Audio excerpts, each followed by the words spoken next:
감리교는 그 본연의 모습에서 생명력 있는 기독교입니다.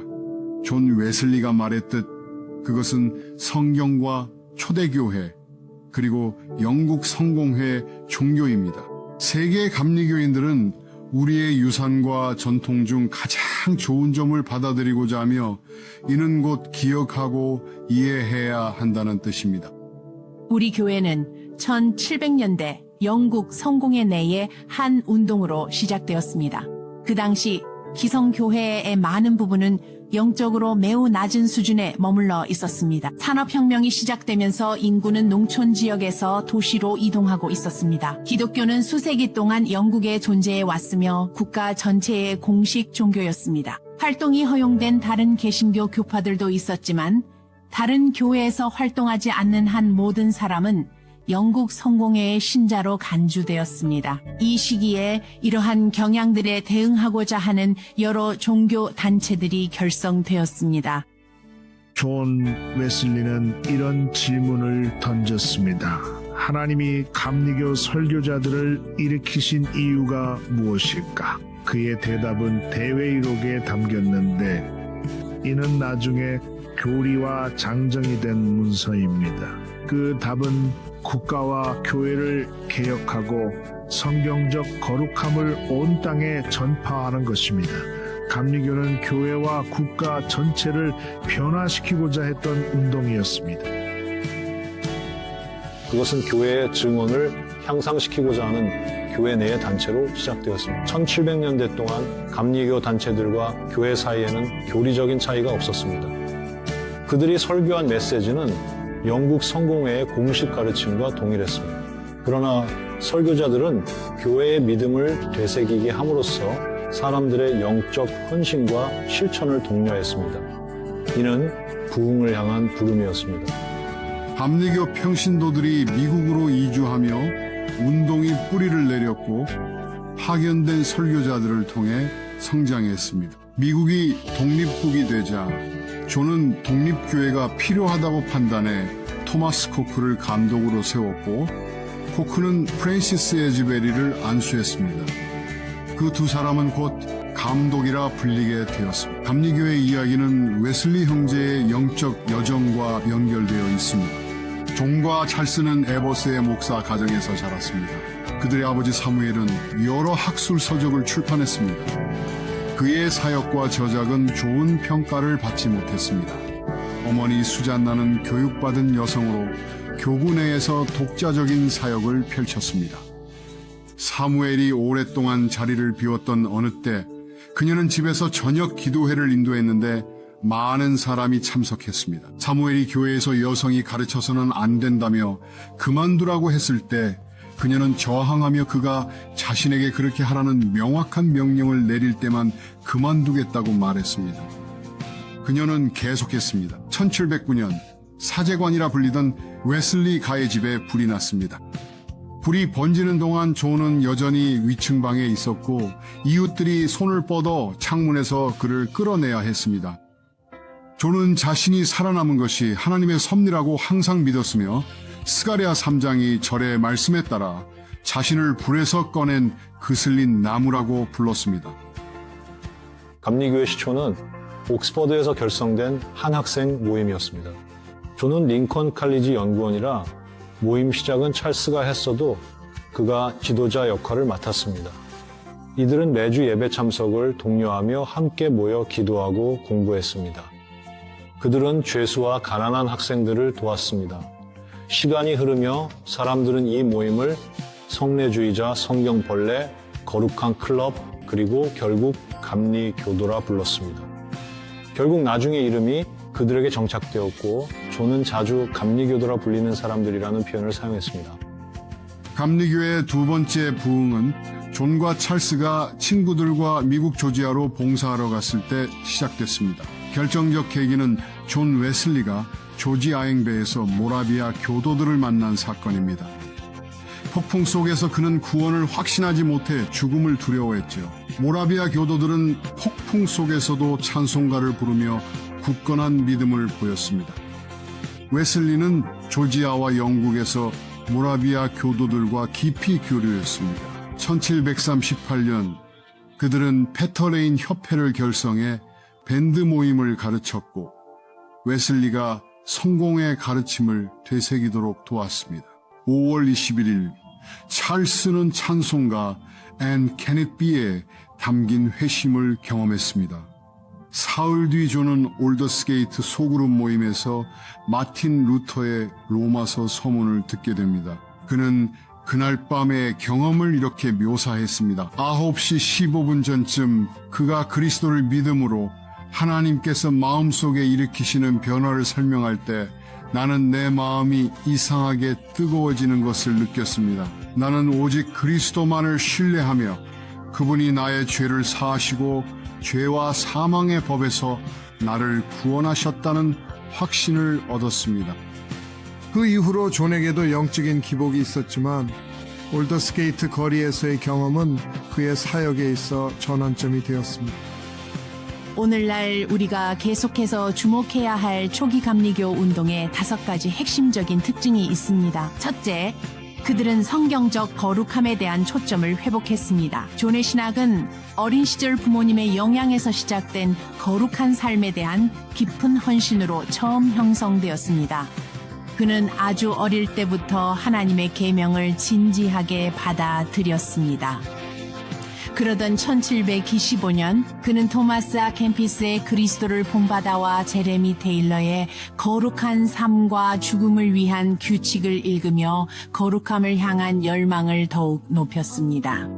그는 거룩함을 추구하며 시간을 어떻게 쓰는지 점검하려 일기를 쓰기 시작했습니다. 옥스퍼드 홀리클럽 회원들과 죄수를 방문하고 빈민 학교를 세우는 등 많은 선행을 했습니다. 하지만 웨슬리는 자신의 거룩함과 구원에 대해 확신을 갖지 못했고 모라비안 교도들을 만나며 더욱 흔들렸습니다. 1735년에서 1738년 사이의 중요한 시기에 그는 온전한 성화가 사실 모든 사람을 향한 하나님의 뜻이며 오직 예수 그리스도를 믿는 믿음을 통한 은혜로만 성취될 수 있다는 자신의 이해를 정립했습니다. 에베소서 2장 8절에서 10절은 그가 가장 아끼는 구절입니다. 너희는 그 은혜에 의하여 믿음으로 말미암아 구원을 받았으니 이것은 너희에게서 난 것이 아니요 하나님의 선물이라. 행위에서 난 것이 아니니 누구도 자랑치 못하게 하려 함이라. 우리는 그의 작품이라 그리스도 안에서 선한 일을 위해 지음 받았으니 이는 하나님이 예비하신 대로 행하게 하려 하심이라. 거룩함이란 내 마음을 다하고 목숨을 다하고 뜻을 다하여 주 너의 하나님을 사랑하고 내 이웃을 내 자신과 같이 사랑하라는 하나님의 계명을 지키는 것을 의미합니다. 감리교인들은 거룩함을 추구해온 오랜 역사를 가지고 있습니다. 성경에 대한 우리의 이해에 따르면 그러한 거룩함은 하나님의 선물입니다. 우리가 성경적 거룩함이라는 용어를 사용할 때 그것은 믿음을 통해 우리를 변화시키는 것이 바로 하나님의 은혜라는 것을 의미합니다. 하나님께서는 에스겔을 통해 이렇게 약속하셨습니다. 내가 너희에게 새 마음과 새 영을 주어 돌 같은 마음을 제거하고 살 같은 마음을 줄 것이다. 하나님께서는 성령을 통해 역사하시며 갈라디아서 5장에 묘사된 열매, 즉 사랑, 희락, 화평, 오래 참음, 자비, 양선, 충성, 온유, 절제를 우리에게 주십니다. 하나님의 뜻은 우리의 성화입니다. 그분은 우리 삶 속에서 거룩함을 이루시기 위해 지금도 적극적으로 일하고 계십니다. 두 번째 특징은 감리교인들이 현장으로 직접 복음을 가져갔다는 점입니다.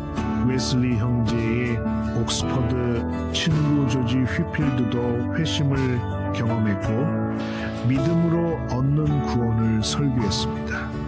그들처럼 그도 많은 곳에서 환영받지 못할 거란 말을 들었습니다. 휘필드가 야외 설교를 시작하자 엄청난 인파가 몰려들었습니다. 그는 존에게 브리스톨로 와 설교해달라고 요청했습니다. 교회 밖에서 설교하는 것은 영국 성공의 성직자들에게는 흔치 않은 행동이었습니다.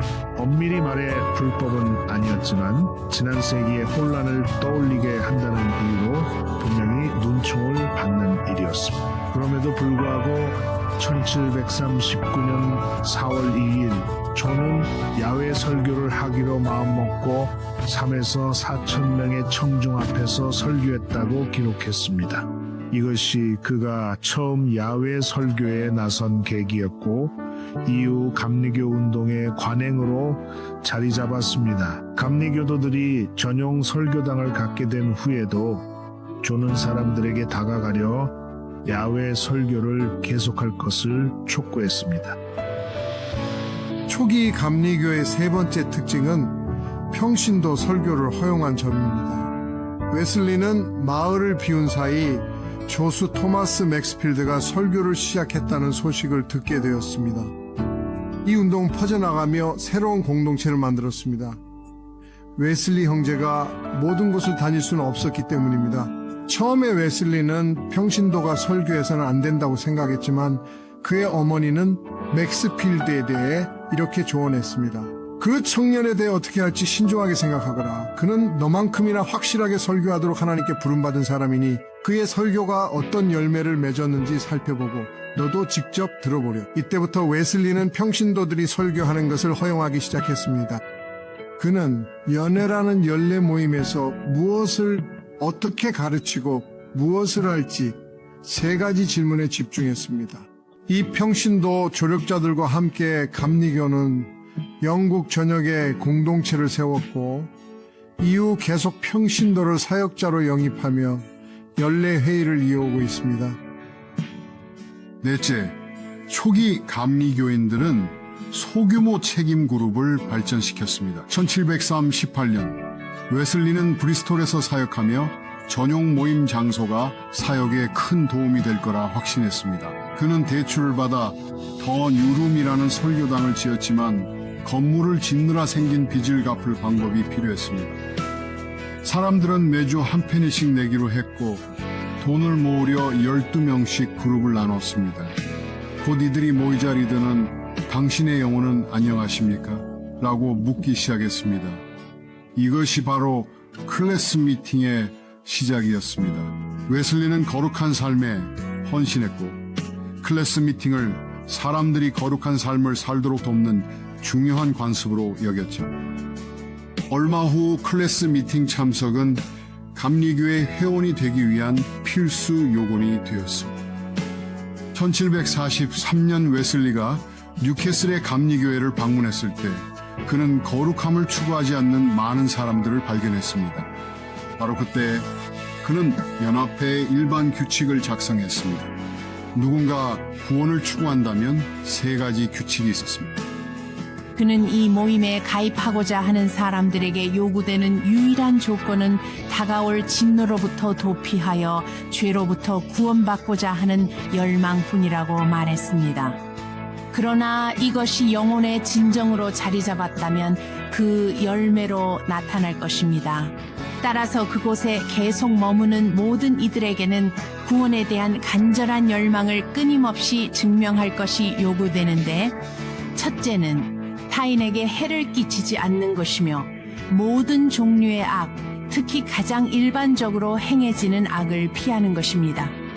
둘째는 선을 행하는 것으로 자신의 능력껏 모든 면에서 자비를 베풀고 기회가 닿는 대로 가능한 모든 종류의 선을 행하며 가능한 한 모든 사람에게 선을 베푸는 것입니다. 그리고 셋째는 하나님의 모든 규례에 참여하는 것입니다. 이 규칙들은 오늘날에도 여전히 세계 감리교회 교리의 일부이며 우리는 소규모 책임 그룹에 속하는 것이 중요한 영적 훈련임을 다시 한번 강조하고 있습니다. 초기 감리교 운동의 다섯 번째 특징은 온전한 기독교적 삶을 살아가는 방법으로서 은혜의 수단을 강조한다는 점입니다. 일부 모라비아 교도들은 구원의 확신을 얻기 전까지는 성례전에 참여하지 말라고 사람들에게 조언하고 있었습니다. 대신 존은 하나님께서 자신을 찾는 사람들에게 은혜를 전달하시는 통상적인 통로를 마련해 두셨다고 주장했습니다. 이 은혜의 수단은 당시 그 사람의 필요에 따라 선행적 은총, 칭의의 은총, 성화의 은총을 전달했습니다. 성찬, 성경 읽기, 공적 예배, 기도, 그리고 기독교적 대화는 모두 하나님께서 구원의 길을 걷는 당신의 백성을 돕기 위해 마련하신 방법들이었습니다.